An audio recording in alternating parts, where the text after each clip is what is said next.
എല്ലാവർക്കും നമസ്കാരം. ഗണപതി ഭഗവാന്റെ അനുഗ്രഹം എപ്പോഴും കൂടെയുള്ള 4 രാശിക്കാരെ കുറിച്ചാണ് ഇവിടെ പ്രതിപാദിക്കുന്നത്.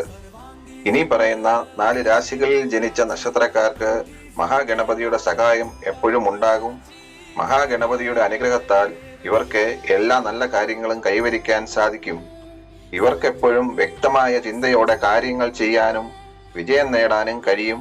ഇത് മനസ്സിലാക്കി ഇവർ മഹാഗണപതിയെ ഹൃദയം തുറന്ന് പ്രാർത്ഥിച്ചാൽ എല്ലാ തടസ്സങ്ങളും നീങ്ങിപ്പോകും. അതുവഴി ഇവർക്ക് സന്തോഷകരമായൊരു ജീവിതം ലഭിക്കും. അതിനാൽ ഇവർ ഏത് കാര്യത്തിന് ഇറങ്ങി പുറപ്പെടുമ്പോഴും മഹാഗണപതിയെ പ്രാർത്ഥിച്ചാൽ പൂർണ്ണമായ വിജയം ഉറപ്പാണ്. നിങ്ങളുടെ നക്ഷത്രം ഇതിലുണ്ടോ എന്ന് അഭിപ്രായം രേഖപ്പെടുത്താൻ മറക്കരുത്. നക്ഷത്രങ്ങളും രാശികളും ഏതെല്ലാം എന്ന് നോക്കാം. മേടം രാശി അശ്വതി, ഭരണി, കാർത്തിക. മിഥുനം രാശി മകയിരം, തിരുവാതിര, പുണർദം. കന്നി രാശി ഉത്രം, അത്തം, ചിത്തിര. മകരം രാശി ഉത്രാടം, തിരുവോണം, അവിട്ടം. എല്ലാവരും വിഘ്നേശ്വര ഭഗവാന്റെ നാമം കമന്റ് ചെയ്യണേ.